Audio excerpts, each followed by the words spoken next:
അപേക്ഷ കൊടുത്തു. രണ്ട് പ്രാവശ്യം അപേക്ഷ കൊടുത്തു. രണ്ട് പ്രാവശ്യം അപേക്ഷ കൊടുത്തു. അല്ല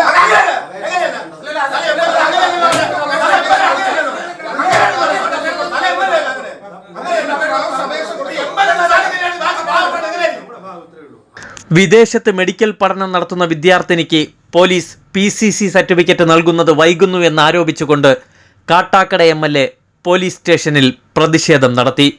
അവധിക്ക് നാട്ടിൽ വന്ന് തിരികെ പോകുന്നതിനായി PCC സർട്ടിഫിക്കറ്റ് ആവശ്യപ്പെട്ട് പോലീസ് സ്റ്റേഷൻ കയറി ഇറങ്ങുന്നു എന്നാരോപിച്ചുകൊണ്ടായിരുന്നു കോൺഗ്രസ് പ്രവർത്തകരുടെ നേതൃത്വത്തിൽ മാറനല്ലൂർ പോലീസ് സ്റ്റേഷനിൽ കുത്തിയിരുന്ന് പ്രതിഷേധിച്ചത്.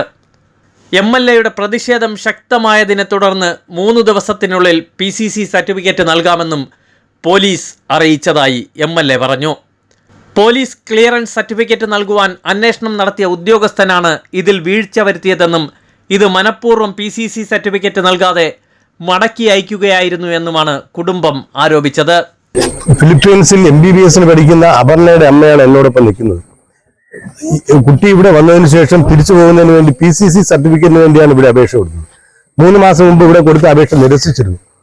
അതിനുശേഷം രണ്ടാമതും കൊടുക്കുമ്പോൾ രണ്ടാമതും ഇന്നാകട്ടെ നാളെ ആകട്ടെ മറ്റന്നാളാകട്ടെ എന്ന് പറഞ്ഞ് പല ദിവസം ബന്ധപ്പെട്ടതിന് ശേഷം PCC സർട്ടിഫിക്കറ്റ് കിട്ടില്ലാതെ റിജക്ട് ചെയ്തു എന്നുള്ള അറിയിപ്പാണ് കൺസെന്റ് പോലീസുകാരിൽ നിന്ന് കുട്ടിക്കും അമ്മയ്ക്കും ലഭിച്ചത്.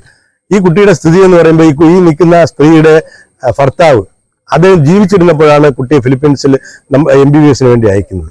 അത് കഴിഞ്ഞതിന് ശേഷം അതികാരണമായിട്ടുള്ള സ്ഥിതിയിൽ ഭർത്താവിന്റെ ചികിത്സയ്ക്ക് ആവശ്യമായ ആശുപത്രിയായി കിടപ്പാടം മുഴുവൻ വിറ്റിട്ടാണ് വീണ്ടും കുട്ടിയെ പഠിക്കാൻ തീരുമാനിച്ചത്. ഭർത്താവ് മരിച്ചുപോയി.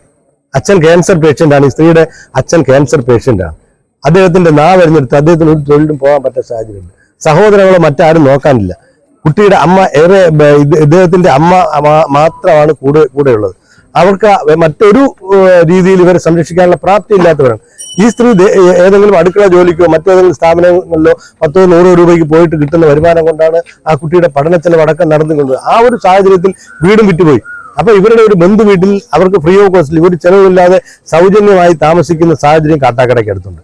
ആ ഒരു സാഹചര്യത്തിൽ ഇവിടെ PCC സർട്ടിഫിക്കറ്റ് അപേക്ഷിക്കാൻ വരുമ്പോൾ അദ്ദേഹത്തിന്റെ കുട്ടിയുടെ അഡ്രസ്സും വീട്, SL certificate, Aadhaar, ration card എല്ലാ രേഖകളും ഈ സ്റ്റേഷൻ പരിധിയിലാണ്. അങ്ങനെയാണ് മാറനല്ലൂർ സ്റ്റേഷനിൽ PCC സർട്ടിഫിക്കറ്റിന് അപേക്ഷിക്കേണ്ടി വരുന്നത്. പക്ഷേ ദിവസങ്ങളോളം ഇവരെയും 3 മാസം മുമ്പ് അപേക്ഷിക്കുമ്പോഴും അതിനുശേഷം രണ്ടാമത് അപേക്ഷിക്കുമ്പോഴും ഇതിന്റെ ഒരു വ്യക്തമായ കാരണം പോലും പറയാതെ റിജക്ട് ചെയ്യപ്പെടുകയാണ്. അത് MLA എന്നുള്ളതിൽ ജനപ്രതിനിധി എന്നുള്ളതിൽ ഞാൻ ബന്ധപ്പെട്ടപ്പോഴും ഇന്നാകട്ടെ നാളെ ആകട്ടെ നടക്കുമെന്നാണ് DYSP അടക്കമുള്ള ഉത്തരവാദിത്തപ്പെട്ടവർ. DYSPയോട് പറയുമ്പോൾ DYSP എനിക്ക് തന്ന മറുപടിയും അത് തന്നെ. അതിനുശേഷം വീണ്ടും ഇതെല്ലാം കഴിഞ്ഞതിന് ശേഷം ഈ കുട്ടിയോട് വിളിച്ചു ചോദിക്കുകയാണ്, നിന്റെ ഫോട്ടോ അയച്ചതാ, നിന്റെ പാസ്പോർട്ടിന്റെ ഡീറ്റെയിൽ അയച്ച, പഴയ പാസ്പോർട്ടിന്റെ കോപ്പി അയച്ച എന്നൊക്കെ പറഞ്ഞ കാര്യമില്ല. റിജക്ട് ചെയ്തതിന് ശേഷം, റിജക്ട് ചെയ്തു എന്ന് പറയുന്ന ദിവസം കഴിഞ്ഞതിന് ശേഷം ഈ ഡീറ്റെയിൽ എന്തിനാണ് ചോദിക്കുന്നതെന്നാണ് നമുക്ക് മനസ്സിലാകാത്തത്. അപ്പോൾ ഈ അമ്മ എന്നെ വീട്ടിൽ വന്നതെന്ന് അവർ ആത്മഹത്യ ചെയ്തെന്ന് പറയുമ്പോൾ, അമ്മയും മകളും ആത്മഹത്യ ചെയ്തെന്ന് പറയുമ്പോൾ സ്വാഭാവികമായിട്ടും ആത്മഹത്യക്ക് ശേഷമല്ല നമ്മൾ നടപടി എടുക്കേണ്ടത്. ആത്മഹത്യ കഴിഞ്ഞതിന് ശേഷം നമുക്ക് വന്ന് പരിതപിച്ച് സഹകരിച്ച് കണ്ണീര് പൊഴിഞ്ഞിട്ട് ഒരു കാര്യമില്ലല്ലോ. അത് സ്വാഭാവികമായിട്ടും ചില പോലീസുകാരുടെ ഒരു നയത്തിന്റെ ഭാഗമാണിത്. അപ്പോൾ പോലീസ് സംവിധാനം ആഭ്യന്തര വകുപ്പിന്റെ കുഴപ്പമാണെന്ന് പറയും. ഈ പോലീസിൽ വന്ന് കാര്യം നടന്നില്ല, അത് ആഭ്യന്തര വകുപ്പിന്റെ കുഴപ്പമാണ്. എന്നാൽ ചില പോലീസുകാർക്ക് അവരുടെ സാമ്പത്തിക താല്പര്യവും മറ്റ് ഇല്ലീഗൽ ആക്ടിവിറ്റീസിലുള്ള താല്പര്യവുമാണ് ഈ കുട്ടിയുടെ passport PCC police clearance certificate reject ചെയ്തതെന്നാണ് ഞാൻ മനസ്സിലാക്കുന്നത്. അതുകൊണ്ടാണ് നമുക്കിവിടെ വരേണ്ടി വന്നത്. ഇവിടുത്തെ ഉത്തരവാദിത്തപ്പെട്ട ഉദ്യോഗസ്ഥർ ഒരു ദിവസം നാളെ തന്നെ അത് ശരിയാക്കി കൊടുക്കാമെന്ന് പറഞ്ഞിട്ടുണ്ട്. അപ്പൊ നമ്മൾ നാളെ കഴിഞ്ഞാൽ മറ്റന്നാൾ ഒരു ദിവസം ഉണ്ടെങ്കിൽ അതിനകം കിട്ടിയില്ലെങ്കിൽ തീർച്ചയായിട്ടും നമുക്ക് ഈ കാര്യത്തിൽ നടപടികളുമായിട്ട് മുന്നോട്ട് പോകേണ്ടി വരും. ജനപ്രതിനിധി എന്നുള്ള നിലയിൽ എല്ലാവരുടെയും ഉത്തരവാദിത്തം നിർവഹിക്കുന്നുവെന്ന് മാത്രമേ ഈ വിഷയം സംബന്ധിച്ചുള്ളൂ.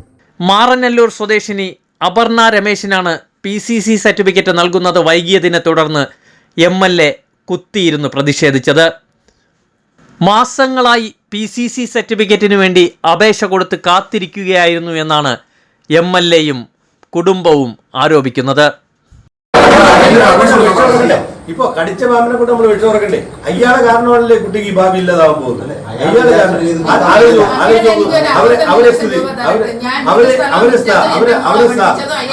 അവരെ ഭർത്താവ് മരിച്ചുപോയ സ്ത്രീയാ. ഭർത്താവ് മരിച്ചു, അവരെ കരൾ മാറ്റിവെക്കാനും ഭർത്താവിനെ നോക്കി ഭർത്താവ് മരിച്ചുപോയ സ്ത്രീ. ആ മനുഷ്യൻ ജീവിച്ചിരുന്നെങ്കിൽ ഇന്ന് ഈ ബുദ്ധിമുട്ടൊന്നും വരത്തില്ല. അവിടെ അച്ഛൻ ക്യാൻസർ പേഷ്യന്റ് ആണ്, നാവില്ല. ആ അച്ഛൻ നാവില്ല, സഹോദരൻ മരിച്ചുപോയി, അവര് സംരക്ഷിക്കാൻ ആരുമില്ല. അമ്മ വെറുതെ അമ്മ എന്ത് ചെയ്യാൻ പറ്റും അവർക്ക്? അങ്ങനെ ഒരു സാഹചര്യത്തിൽ അവരെ ഒരു ബന്ധുവിന്റെ വീട്ടിലാണ് താമസിക്കുന്നത്. ബന്ധു അടുത്ത അവർ ഫ്രീ ഓഫ് കോസ്റ്റ്, ഒരു ചെലവില്ല, ഫ്രീ ആയിട്ട് താമസിച്ചോളം പറഞ്ഞിട്ടാണ് താമസിക്കുന്നത്. ഇതിപ്പോ നമ്മൾ എന്തുകൊണ്ടാണ് നമ്മളിപ്പോ പറയേണ്ടി വന്നത്? അത് അയാളല്ലേ ചെയ്യേണ്ടിയിരുന്നത്. MBBS വിദേശത്ത് പഠിക്കുകയാണ് അപർണ രമേശ്.